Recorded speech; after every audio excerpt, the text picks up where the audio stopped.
انسي انك تشتريه من بره تاني. هتعملي 20 رغيف بطريقة اقتصادية بدون حليب ولا زبدة ولا بيض وبنص كيلو دقيق، وهيطلع ان شاء الله ناجح معاكي جدا. هقولك على كل التفاصيل الصغيرة واسهل طريقة تشكيل حتى لو مبتدئة، ان شاء الله يطلع تحفة. شايفين هش زي القطن؟ بس يا ريت نصلي على الرسول في الاول ونشوف هنعمله ازاي مع بعض. اول حاجه هعمل معاكم اختبار الخميره اللي انا متعوده عليه في كل حلقه مخبوزات. في البوله نزلت بمعلقتين كبار ممسوحين من السكر، معلقه كبيره ممسوحه من الخميره، وكوبايه من الميه الدافيه. هنقلب ونسيبها تتفاعل 10 دقايق على جنب. جبت نص كيلو دقيق متعدد الاغراض او مخبوزات يوازي 4 كوبايات بكوبايه الشاي العاديه، نخلتهم. هضيف عليهم معلقتين كبار من الحليب البودره، وده اختياري مش اساسي، ممكن بدون وبيطلع ناجح جدا. نص معلقه صغيره من الملح والبيكنج باودر، كل المواد الجافه كده على بعض هنقلبها. الخميره شغاله معايا وزي الفل. هضيف بقى معلقه كبيره من الخل هنا محسن طبيعي للمخبوزات بيخليها هشه وجميله.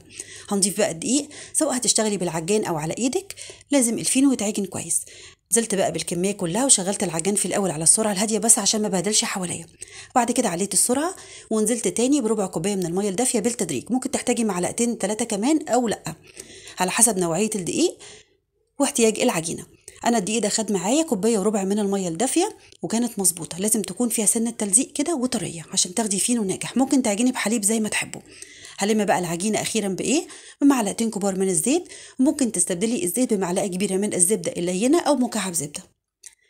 اتعجنت خلاص.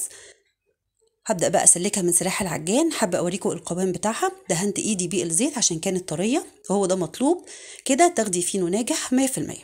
شايفين بقى المطة اللي فيها؟ هي طرية أو بتلزق بس ينفع تتشكل. هلمها كده. ادهني ايدك بالزيت لو مش هتعرفي تطلعيها، وبعد كده ادهني البولة بالزيت والوجه بتاعها، وهنغطيها كويس جدا بستريتش. قفلي كده عليها من كل الجوانب، وبعد كده هنغطيها بفوطة مطبخ نظيفة. هنسيبها بقى تتفاعل وتخمر كده ساعة في مكان دافي، وهوريكم شكلها بعد لما خمرت. شايفين بقى ما شاء الله. اشيل بقى من عليها الاسترتش وادي البوكس المحترم ولمها كده وعلى طول على رخامة المطبخ. بصوا بقى طريقة التشكيل دي تحفة جدا وسهلة حتى للناس المبتدئة. هفردها كده زي الرول، ما شاء الله بتتفرد معايا بكل سهولة بدون إضافة دقيق على الرخامة ولا أي حاجة خالص، مش محتاجاه. هبدأ بقى أقطع بالطول كده العجينة، وكل جزء قطعته أقسمه لجزئين كده بالتقريب، الفينو هيكون كله قد بعض. طب انتي بقى يا رضوى عملتي كام رغيف من نص كيلو دقيق؟ 20 رغيف بالحجم اللي انتوا شفتوه ده. حابه تكبري شويه هتعملي 15 رغيف. الاحجام دي على حسب رغبتكم، بس هو على قد اللانش بوكس يعني للولاد. شايفين بقى التوفير والجمال؟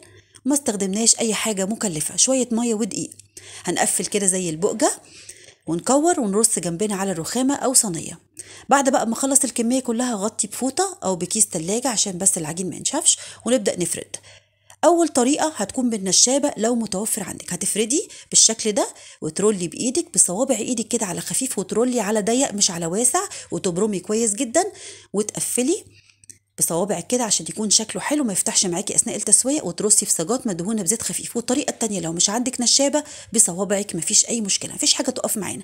هنرول كده على الرخامه كويس ونقفل من الجوانب كمان وترصي، وتسيبيه يخمر نص ساعة كمان لحد لما حجمه يتضاعف. بعد كده هتجيبي حليب، مش لازم بقى بيض ولا أي حاجة مكلفة، وتدهني دهنة بسيطة. حابة تضيفي سمسم أو تعمليه سادة زي ما انتوا عاوزين. هبدأ بقى أضيف السمسم على الوجه شوية بقى بحبة البركة وشوية سادة، وكنت مولعة الفرن من قبليها على درجة حرارة 200. هضيفه على الرف الأسفل لحد ما ياخد لون ذهبي، ونطلعه على الشواية دقيقتين ياخد لون جميل. شايفين بقى الجمال؟ ما شاء الله تحفة. اللون كله واحد والحجم كمان روعة. بخاخة كده تكون فيها مية نظيفة، بخيه كده بختين وغطيه بفوطة مطبخ نظيفة. والتكة دي بيعملوها في المخابز يا جماعة عشان يحتفظ بالطراوة بتاعته. غطيته كده 10 دقايق وده شكله. شايفين مدى التوفير في حلقة النهاردة؟ ضعفي بقى المقدار، اعملي بقى كيلو دقيق 2 كيلو وفرزي. اول ما يطلع من الفرن تسيبيه يبرد وتدخليه على اكياس التلاجة وعلى الفريزر على طول. يطلع تحطيه في الميكرويف او تسيبيه بدرجة حرارة المطبخ وتديه للولاد بألف هنا، بيكون اكنك لسه عاملاه. شايفين طري طراوة غير طبيعية زي القطن، وقلبه مفرغ مش مكتوم ولا اي حاجة. اللقمة كده تشبع وشكلها جميل.